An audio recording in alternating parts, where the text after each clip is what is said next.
Good morning, everybody. Welcome to our Resilience Framework Town Hall for staff. My name's Andy Stephanie. I'm serving as the moderator for today's town hall. I'm a staff member as a division administrator in the Department of Medicine for the Vascular Medicine Institute and Cardiology. And I also serve the university community as president of Pitt Staff Council, the staff group representing staff interests to the university community. Staff Council serves as a center for input and dissemination of information and provides a means of communication between staff and others of the university community. So serving in this role today is central to our mission of promoting two-way communication with staff and administration. From a Staff Council perspective, let us know how your staff experience can improve based on today's topics and any others. And I wanted to provide a quick plug for our next Staff Council talk session with our guest speaker, Shardina Harper, from the Office of Diversity and Inclusion, titled Won't You Be My Neighbor? Diversity in the Workplace, which is on Friday, August 18th at noon. Registration details for this talk and all Staff Council events, including monthly public meetings, can be found at calendar.pitt.edu. Okay, my plug's over. Today's forum is being recorded and will be shared through university communication channels, including PittWire, after we're through this morning, similar to the student and faculty events. Our town hall today is an opportunity to provide updates, share information, and answer questions from staff at the university. Today, we're joined by 5 panelists here for our hour-long discussion. Each will provide an update from their specific areas of expertise at the university. And we've received your pre-submitted questions, and the panel will try to answer as many of those questions as possible. You may also submit questions in the chat comment sections as we move forward. You're able to watch live on YouTube, and welcome to everybody on both Zoom and YouTube this morning. So without further ado, I'm going to give an introduction for each panelist. Our first panelist this morning is Dave DeYoung. He's the Vice Chancellor for Human Resources and Acting Senior Vice Chancellor for Business and Operations. Dave, take it away. Thanks, Andy. Good morning, and good morning, everyone. I'm pleased to be with you all today. Just to start off at the very highest level, as we've been working to advance our mission amid the pandemic, our overarching concern has been for the health and safety of our students and our faculty and our staff, and that will remain the case. And with that in mind, the foundation of everything we're doing is flexibility. So the lead implication for staff is something that I've been saying since the spring. For everyone whose jobs are amenable to working in a remote posture, that will continue throughout the fall. So for example, in HR, I told our shop that the earliest that we can consider coming back will be in January. That reflects the great work that they've been able to sustain while remote. It reflects our overarching concern for safety, and as we move into the fall, it also reflects the need to support our de-densification efforts, which is also foundational to what we're doing. In the classrooms, for example, we're going to be operating at something like 15% of capacity to ensure that our students are appropriately distanced. And that means that we don't have nearly the classroom capacity that we normally would do. So, for example, in Craig Hall, where HR is housed, we're actually going to be bringing over the Honors College to take up shop there. They're typically located on floors 35, 6, and 7 of the Cathedral of Learning, but as we de-densify our elevators, access to that lofty height won't be easy. So we're bringing them over to Craig Hall while OHR itself remains in remote work mode. So that's the lead. Now, of course, not everyone's jobs are amenable to remote work, especially as students return. And so for those whose jobs require in-person presence, I'll lead by indicating that we are definitely going to be making exceptions in certain situations. For example, all staff who are at risk, according to CDC guidelines, we will not be requiring to come back and work in person. Also for staff who are caregivers for at-risk individuals. In cases like those, we're working with supervisors and asking that we're making accommodations. For example, temporary reassignments of work, so that those folks can remain working remotely. Now that being said, there are going to be staff who don't qualify for exceptions and who we will have to have working in person. And so for them, as we'll talk about throughout the morning session here, we're working really hard to ensure that our facilities and our behavioral protocols are designed with their safety in mind. And I won't take away the thunder of my colleagues, but I know that we'll be talking about that, and happy to answer questions as well. Want to sketch out some things that folks who are returning to in-person work can expect. First of all, decisions regarding responsibilities for who is to be working in person will fall to our supervisors, with ultimate authority falling to our RC heads, our deans, our campus presidents, and so on. Those returning to work will be assigned authority to operate through a formal procedure that we're setting up. And for those folks, several things to expect. You'll be asked to complete a training module that we're finishing up this week. Asked to acknowledge a community compact, which is a document that we're putting together that lays out expectations for behavior for all of our members of the university community. We'll be asking that folks, as they enter buildings and as they are occupying buildings, when they're with others, to wear protective face coverings. We're going to have folks swiping or tapping into buildings as they access. This will help us, for example, support capacity restrictions and contact tracing. And you'll also be asked to complete a daily attestation of your health through a really simple app that we're setting up. And just as a massive teaser, I have penned a haiku on this topic, and I'll share that at the end of our session today.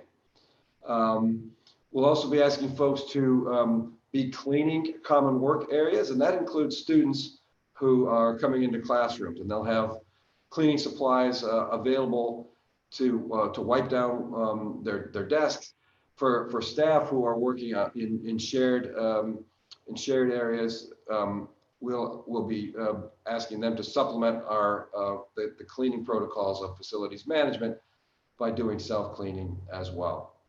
And one last thing I want to say, just as we're getting started, as a special resource, we're setting up a network of pandemic safety ambassadors. And I would say, much like our HR partners, this is a group of volunteers who, in addition to their regular duties, will serve as go-to folks who can answer questions, provide paper masks or cleaning supplies in areas that are needed, provide direction to folks who need assistance, and foremost to serve as role models for Pitt's health rules.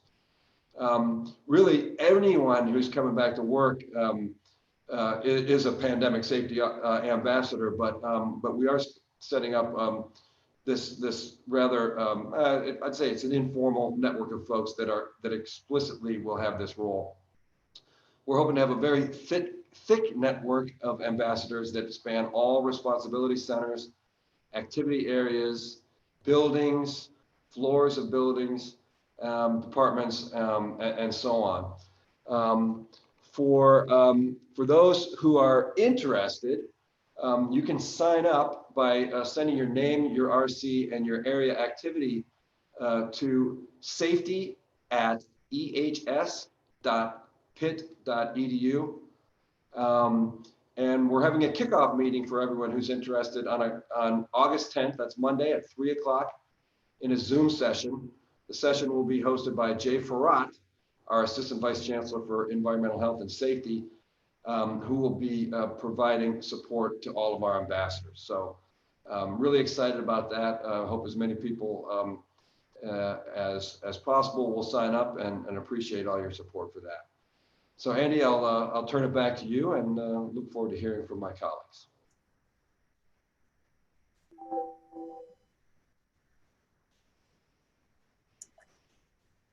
Andy, you're on mute. Hopefully I wasn't on mute that whole time because I'd have to start over again. No, you know, I was going to make a joke about how 5 months in and I still don't know how to run a Zoom session. Anywho, on to our next panelist, Scott Bernatus. He's the Associate Vice Chancellor for the Office of Facilities Management. Take it away, Scott. Great. Thank you, Andy. Good morning. University stakeholders from across the campus have worked together to reopen facilities using a six-pronged approach. First was we focused on cleaning and disinfection. From the onset of the pandemic, we switched to ensure the disinfectants we use are included on the CDC and EPA recommended list of disinfectants that have been proven effective against the COVID virus.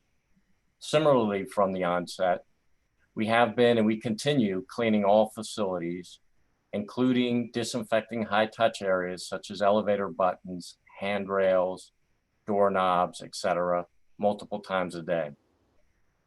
We've completed a deep clean of every building, which includes removing dirt from all vertical, horizontal surfaces, scrubbing and polishing all floors, as well as cleaning desks, classroom desks and chairs. All bathroom fixtures, floors, and counters have been scrubbed and disinfected. Our teams have also been proactive in procuring and securing adequate supplies of cleaning materials. We're installing, as Dave mentioned, disinfectant wipes in all classrooms and study areas. Another effort has been the readying of our buildings.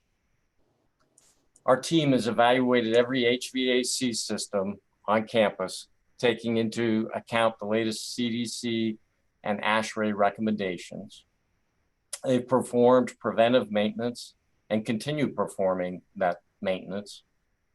They've changed air filters and increased efficiency of units where possible. They've adjusted units to allow for outside additional air. They've been monitoring the systems 24/7 through a network of thousands of automated sensors.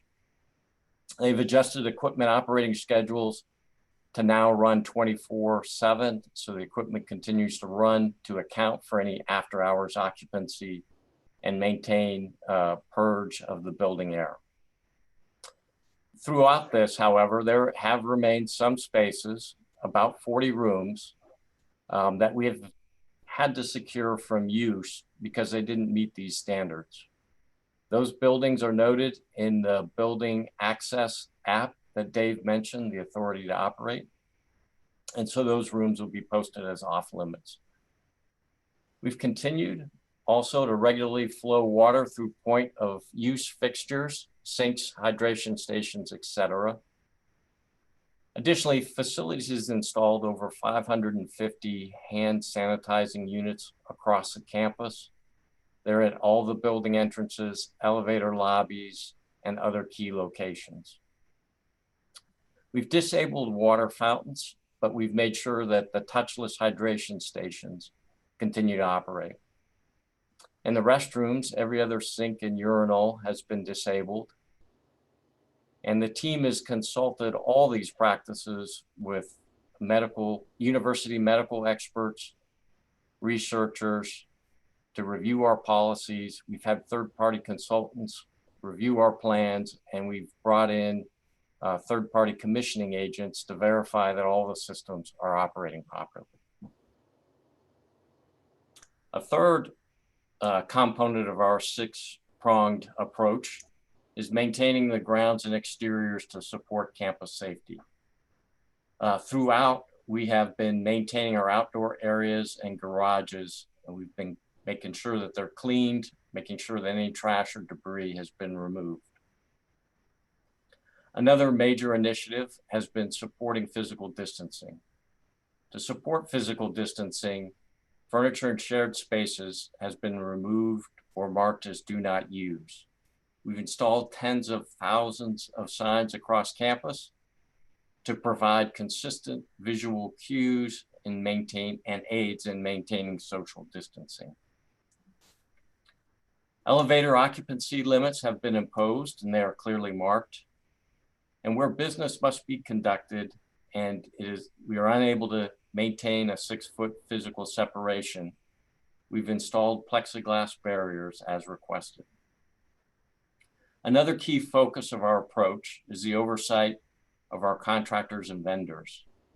In March, we suspended all construction work, and only selected essential projects have been authorized to restart, and then only after a thorough and documented university review of the contractor's detailed site-specific COVID safety plans is the work allowed to continue.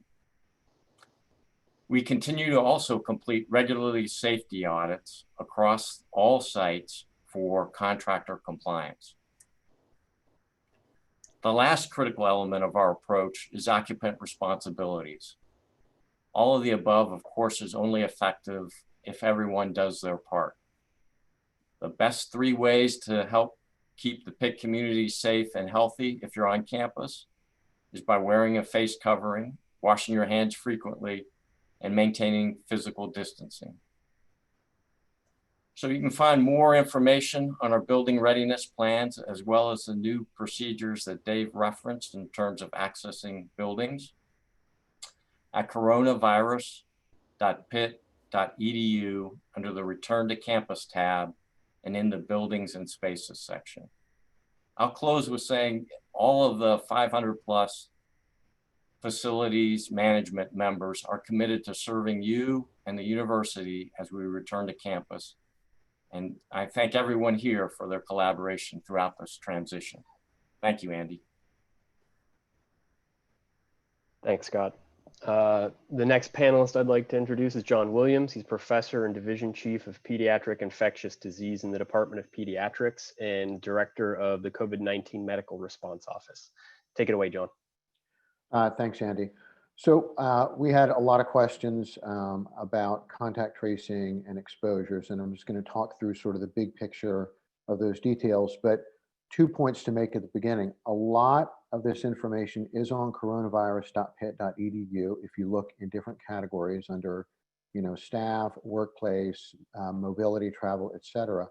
And just to reiterate what Scott just said, the most important tool that any of us have to protect both ourselves and our community are mask, hand hygiene, and social distance. I mean, with mask, hand distance, with those 3, if most of us did that most of the time, we'd need a lot less testing and would have a lot fewer problems. So I think it's really important for people to remember that, and that this applies everywhere in your life. Healthcare workers who acquire COVID-19 are mostly not getting it at their work in the healthcare system, even though they're caring for patients with proven COVID. They're getting it out in their life where people let down their guard on these preventive measures. It's not yet habit with all of us, the way seatbelts are, but it needs to become habit. And I think that will, a lot of the questions that we got, this will, alleviate those concerns if people are very careful about those things.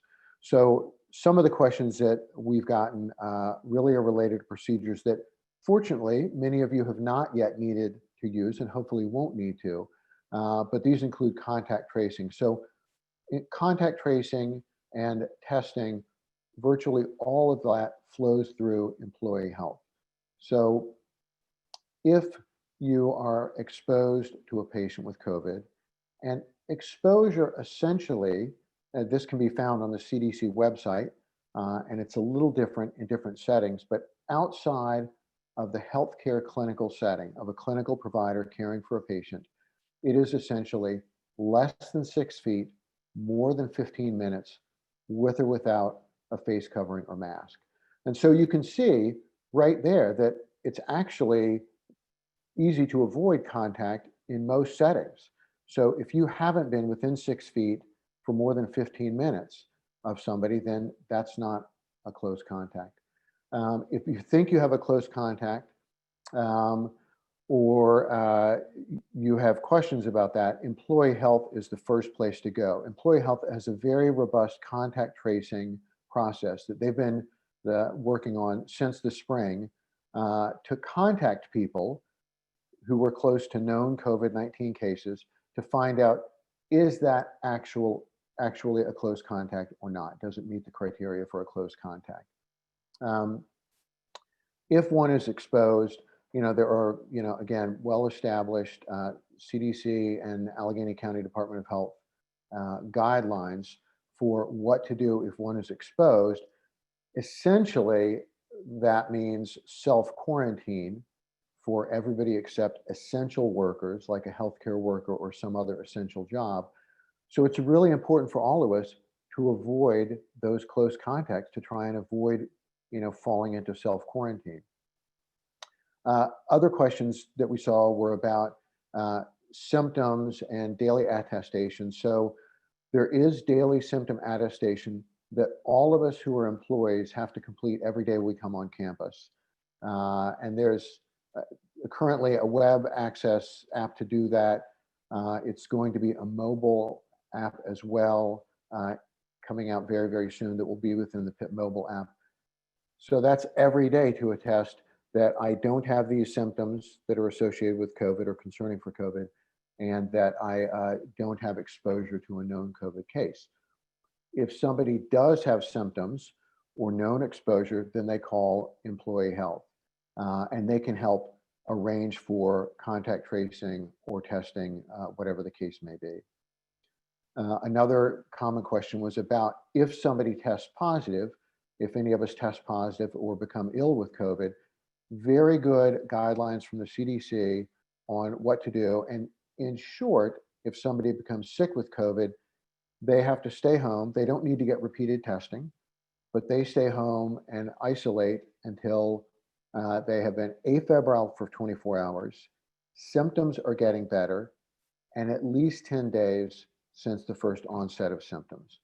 So again, it really behooves us to do the mask hand distance to try and protect ourselves, because most of us don't want, would like to avoid both quarantine and isolation, but it's very important to keep ourselves and our campus safe.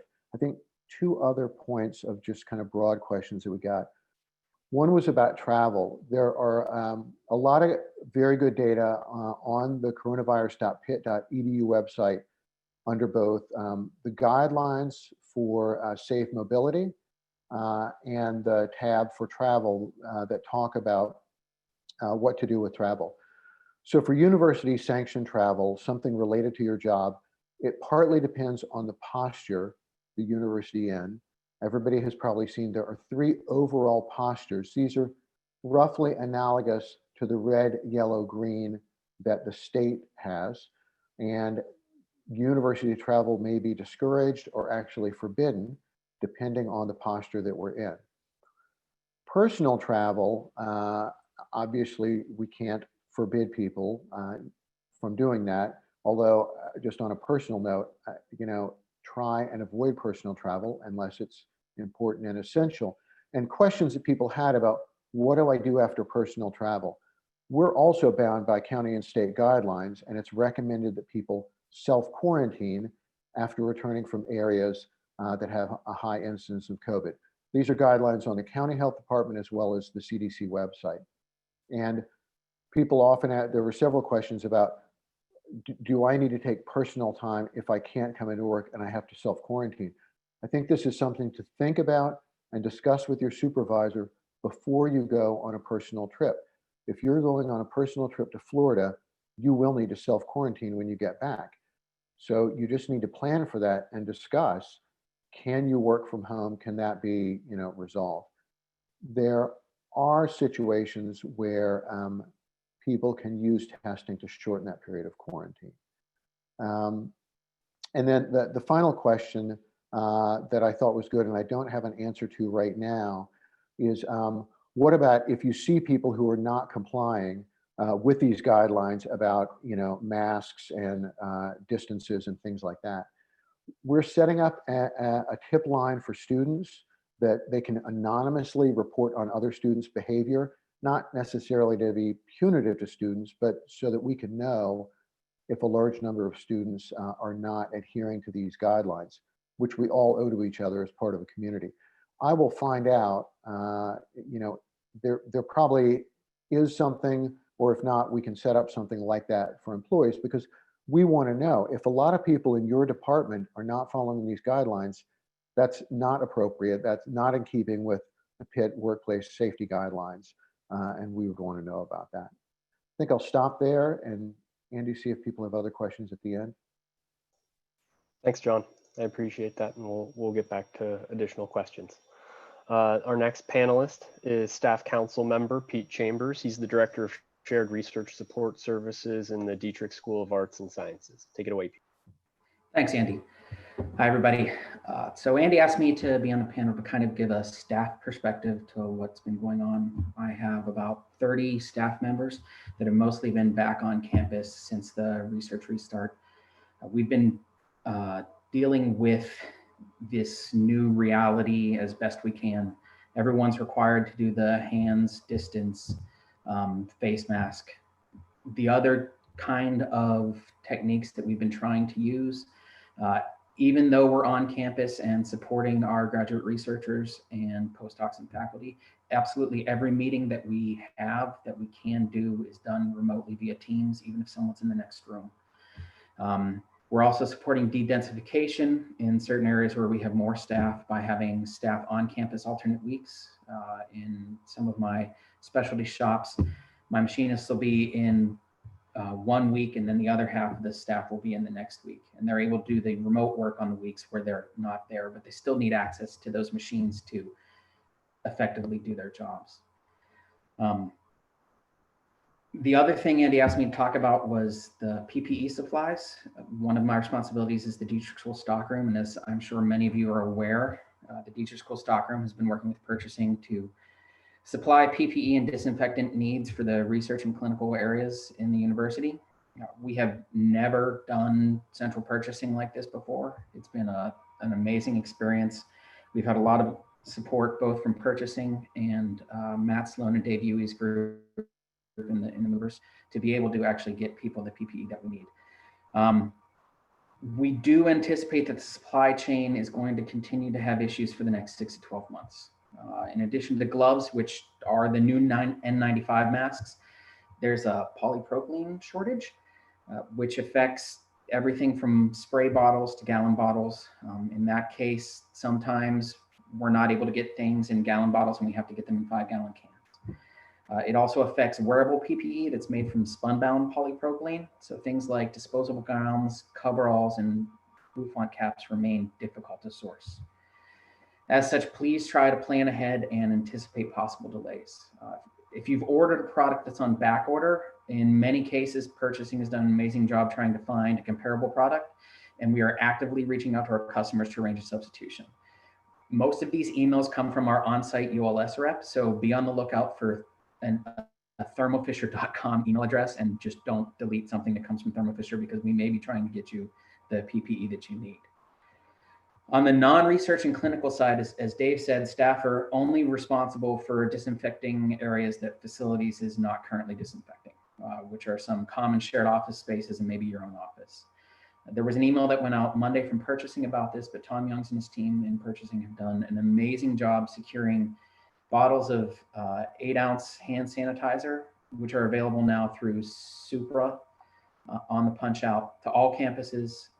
They are intended to supplement the 550 hand sanitizer stations Scott talked about. The facilities is already installed all over campus. Additionally, there will be canisters of disinfecting wipes available through Supra in mid to late August. All of these items, like the COVID items in the stockroom, are available at the 1 cent per item rate. And they you can just order them normally through the punch out.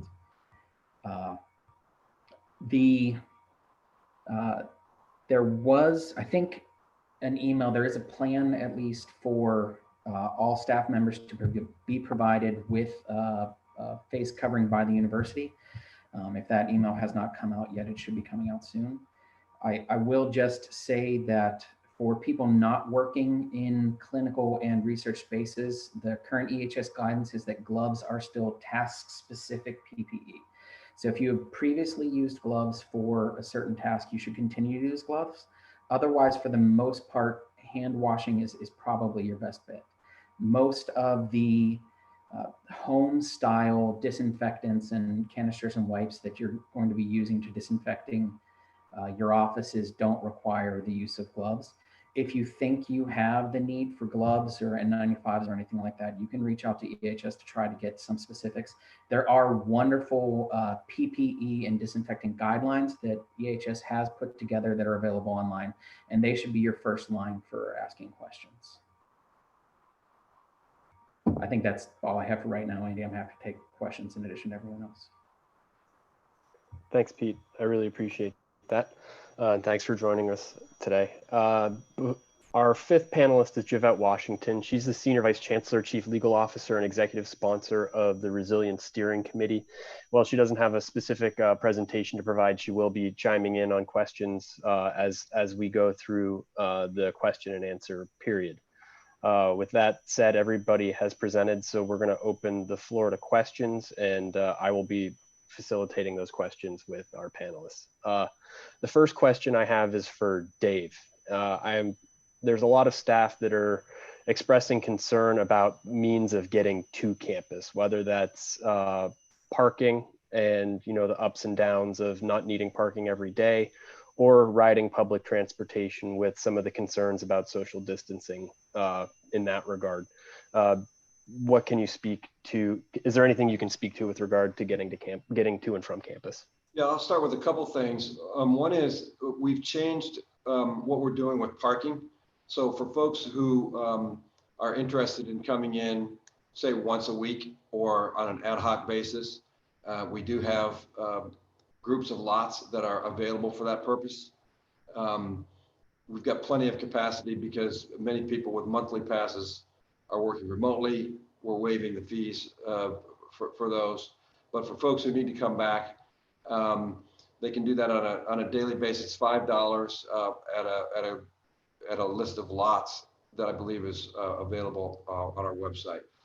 We've also partnered with Healthy Ride, which has those bikes that you can swipe and grab. We're making those available to every member of the university community on a 30-minute per ride basis. So for folks who want to augment their commutes with a Healthy Ride bike, those have been made available. So those are a couple things that we're trying to do to support folks with their community. Thanks, Dave. Scott, I've first been getting some questions. You were speaking largely to the Pitt owned buildings. Is there anything that you can speak to about Pitt leased buildings with regard to safety and cleanliness protocols?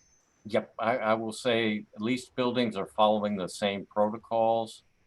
The Office of Real Estate has been walking each building and certifying that those buildings are ready. Probably last I counted, over half of those buildings were ready. And we provide that updated list to central administration.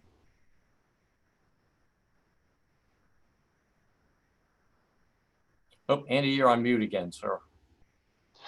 3 strikes and you're out, Andy. Fool me once, fool me twice. I don't know. John, we're getting a lot of questions about testing opportunities for students and what's the status of testing for staff if they and what's the determination for needing a test? Yeah, that's a great question. One thing that everybody should be aware of, and I should have mentioned this because you've probably heard about it, we are not doing mass testing of all students arriving on campus. That is not recommended by the CDC or the American College Health Association for lots of reasons. False sense of security, it's a single snapshot, and it encourages people to avoid the 3 behaviors that I already told you are the most important.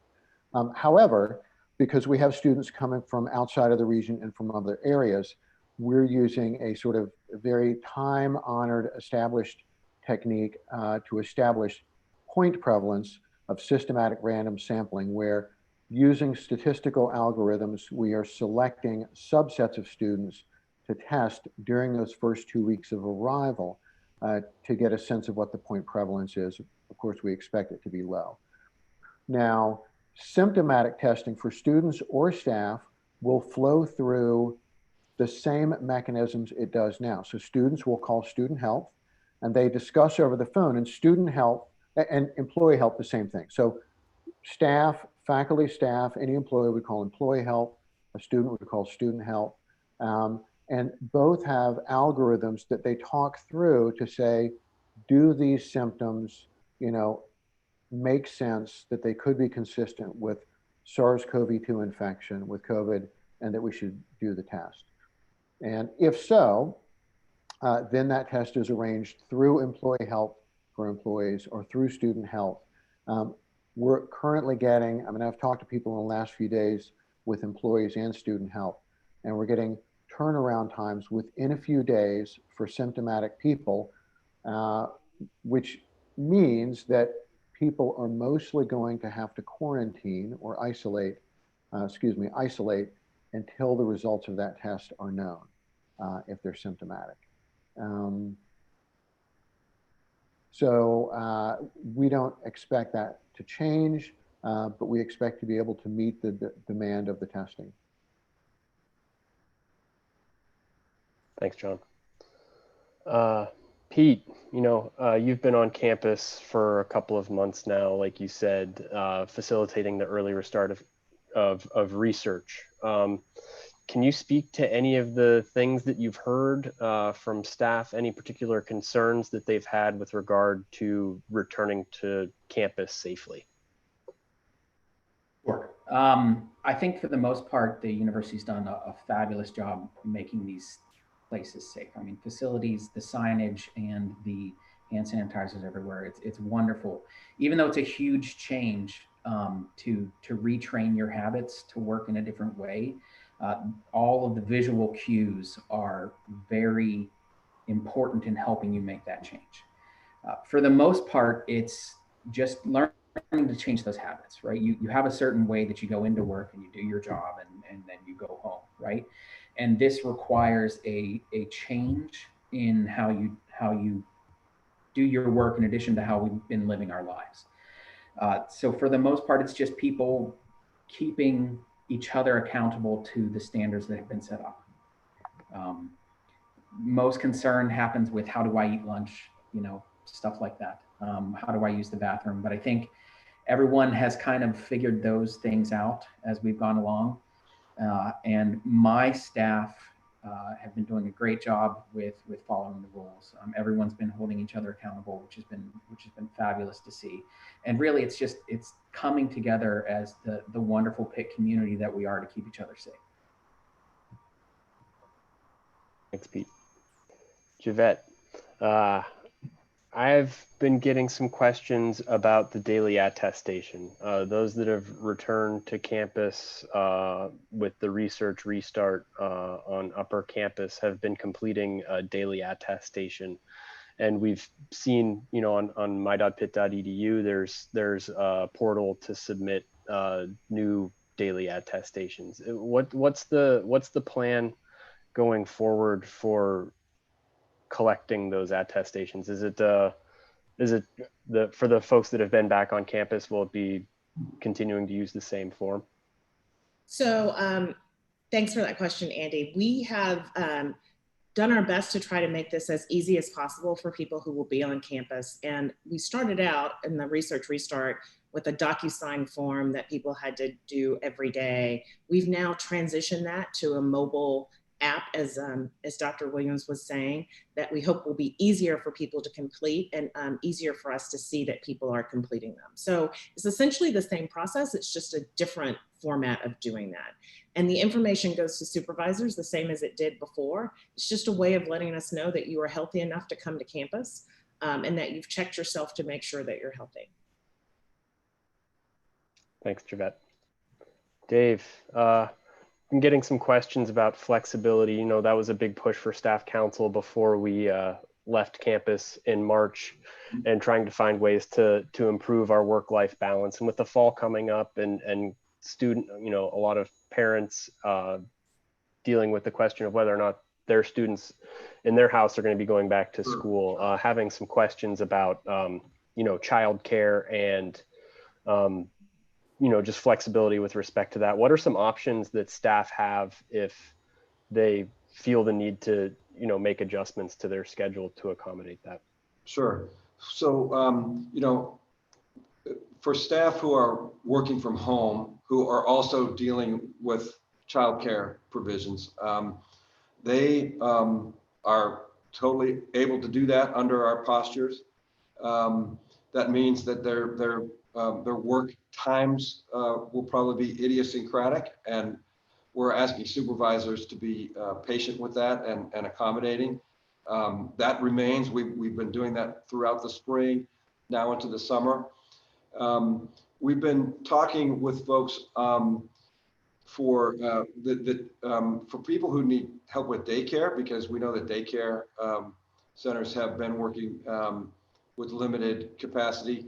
We've been working with resources from the county and actually for Southwest Pennsylvania to provide folks with access. We had a town hall on Friday with the person whose name I can't conjure off the top of my head, but we can provide that resource. Something like, she said there's something like 2,000 spaces available right now in Allegheny County alone for daycare because of folks who are reluctant to send their child to daycare. So there may be more opportunities than people think, and we've been trying to publicize that. We're having a second town hall with her that will be open to the entire university community. Again, we'll get that information out to everyone. I don't have it off the top of my head. But bottom line, we're maintaining our stance towards flexibility, understanding that people are dealing with all kinds of different circumstances and situations, and asking supervisors to work with their staff who have childcare needs to be flexible in that regard. Thanks, Dave. John, I'm getting questions about what the actual process is if a staff member feels like they have symptoms for COVID-19. What would you do? What would the process be if you feel like you're sick or have been exposed? Right. I mean, the process is to call employee health, because they are the point of entry for both testing and for contact tracing. And they will have that discussion about, do your symptoms fit with COVID, or could it be something else? And then they will implement, if the exposure is thought to be meaningful, they can advise the staff employee on, the quarantine protocol. If they determine that testing is indicated, they can refer the employee for testing. Which my understanding, and we can clarify this, is that that's being done in a couple of different places depending on the resources. I've anecdotally heard of employees getting tested through a number of different mechanisms. So I don't know that there's only one place that we send employees for the testing, but I'll clarify that along with the other questions somebody asked earlier. Thanks, John. Javette, getting questions about the university's operating posture. A couple of our campuses are in one operating posture and others are at a different one. What are the metrics for determining what changes each campus's operating posture?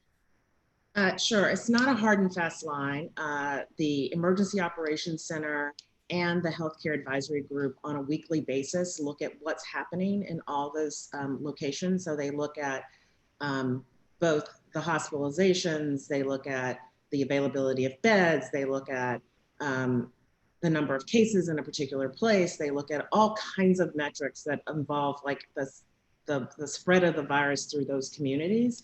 They look at it every week, typically on a Thursday, and make a determination about whether or not those postures need to move. It is a very deliberate process, but it's not there is a tipping point. It's kind of a holistic look at what's happening in those communities and making sure that we feel comfortable that we're in the right place and taking the amount of right of risk based on the viruses traveling through our campuses. I think I saw a question about what happens for those people, the postures when they're in leased spaces that are different from where our campuses are. We ask people to follow the risk posture of their home county. That is where their campus is. But also we want people to make sure that they are complying with any local, state or local guidance that exists in those places, particularly if it's more restrictive than what our postures are. Thanks, Javette.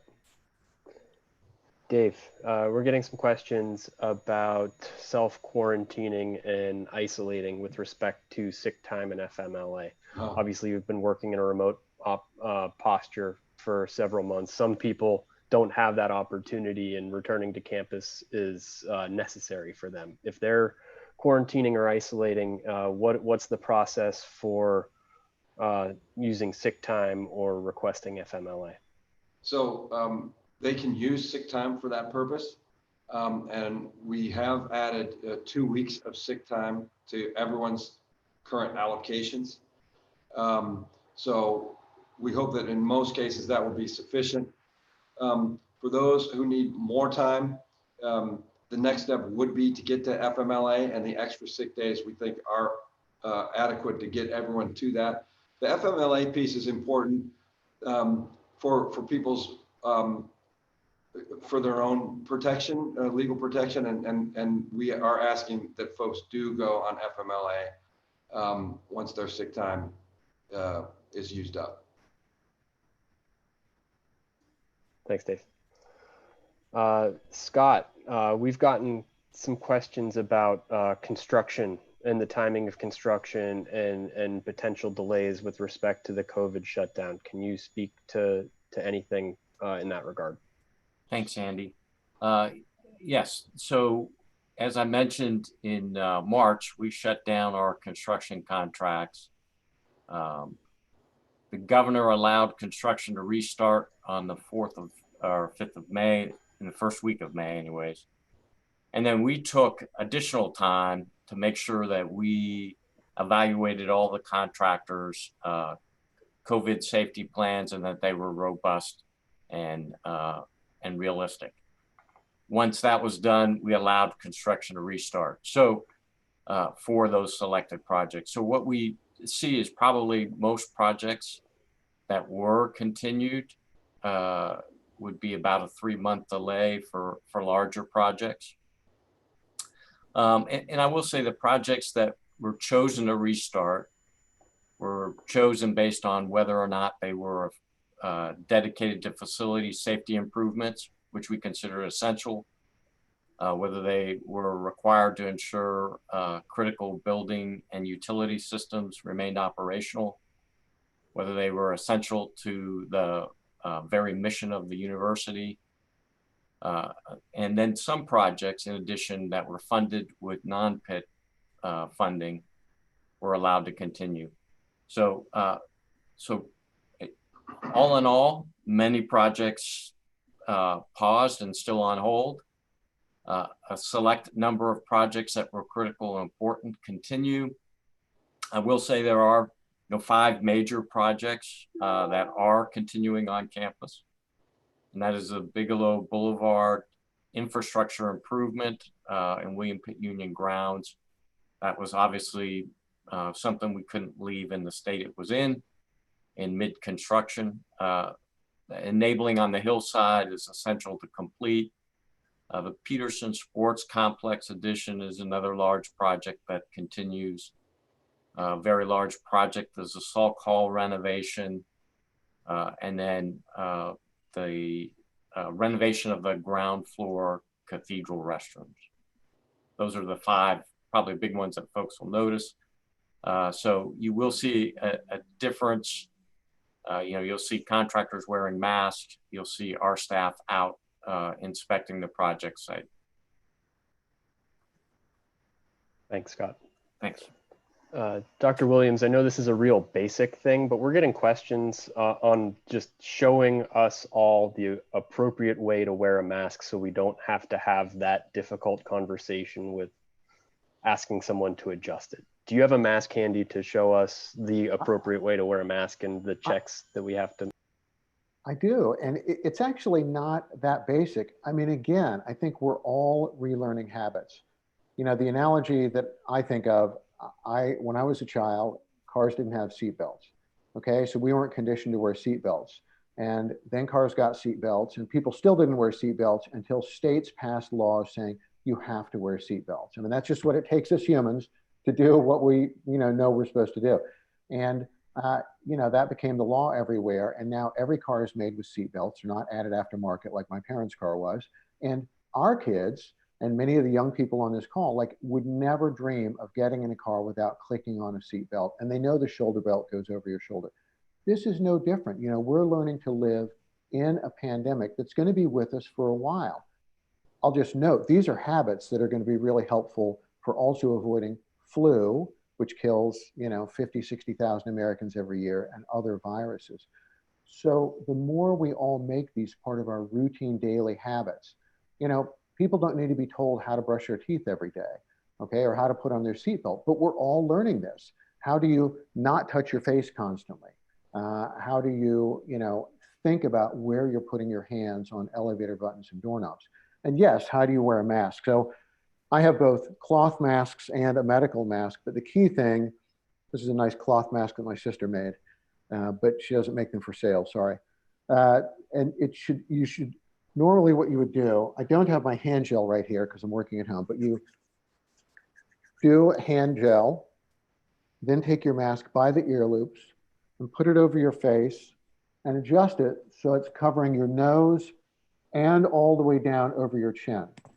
And then once you're set, then you do your hand hygiene again. And now I'm ready to go. For those who wear glasses, which I do for things far away, I actually put them over the mask to hold it in place. Yes, they fog up a little bit. Oh well, seatbelts uncomfortable sometimes too. What you don't want to do is have it pulled down under the nose. You see that a lot, and people will do that. You don't want it sort of pulled down under the chin. If you're sitting down to eat, and it's best to really completely take it off. You'll see people dangling it from one ear. That's really not ideal. Ideal is to take it off and set it down. And again, doing hand hygiene each time you take it on and off. And what you really want to avoid is, reaching up under the mask because it's itchy. If your face itches and you just have to scratch it, which happens to all of us sometimes, I use the back of my hand and rub over the surface of the mask and then do hand hygiene. So I'm not reaching up underneath, to adjust and mess around with it. Again, these are fairly straightforward skills. Once people get used to it, pushing elevator buttons with your elbow or the back of your hand. They sell these cool little door handle things that are an inanimate object you can use to open doorknobs. What I do is I have a bottle of hand gel tied on my belt loop or in my pocket all the time. If I have to open the doorknob with my hand, right after hand gel. I mean, I'm putting on hand gel probably 50 to 100 times a day.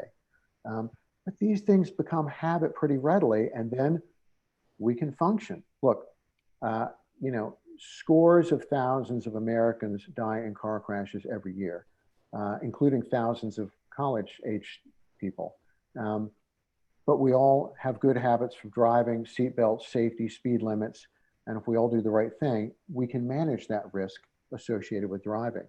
And I think that's how we need to think about living through a pandemic, learning how to navigate the world while managing the risk associated with it. And these basic habits are the most powerful tools we have.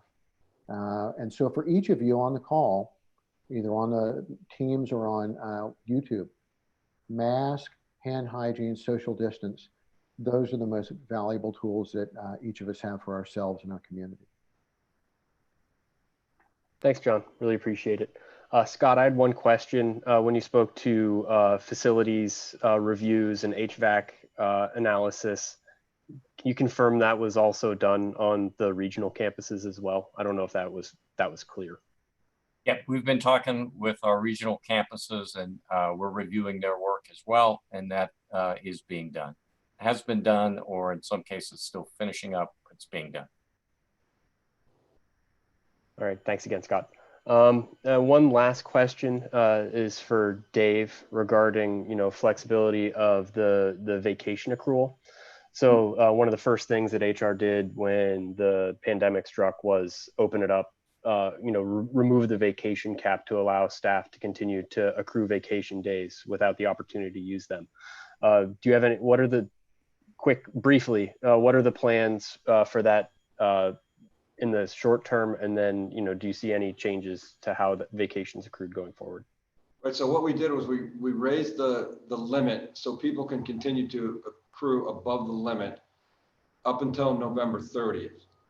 At that time, if they're still above the limit, those days that they've accrued won't be lost, but they won't continue to accrue. And one thing we've been emphasizing is the real importance to take care of yourselves.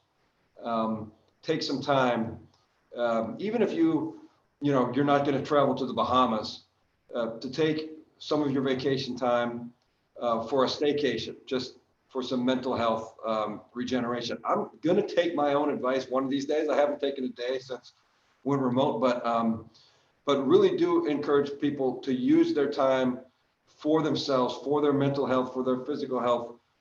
Take your vacation. Really want you to do that. Thanks, Dave. With that, we're getting close to the bottom of the full hour here. I want to take the time again to thank all of our panelists for providing this information and answering questions this morning. Again, this is being recorded and will be shared through university communication channels. I know, like I said, I've seen them on Pitwire already. If any of your questions weren't answered, coronavirus.pitt.edu has a portal to ask questions if you don't see it answered there. And there's also lots of resources to reach out to offices directly. And I would encourage you to do so. Our staff at the university are engaging and responsive and want to make sure that all of your questions are addressed. So with that, I want to thank again everybody for logging in, and we'll talk soon. Hey, Andy. Thank you. Yes, Andy, Dave. I thought you'd never ask about the haiku. Oh, yeah, I forgot.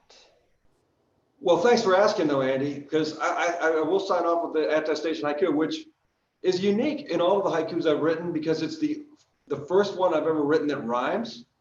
Quite likely after you've heard it, it'll be the last one that I've written that rhymes, but here we go. Are you ready for the attestation haiku? Think about this every day if you're coming into campus.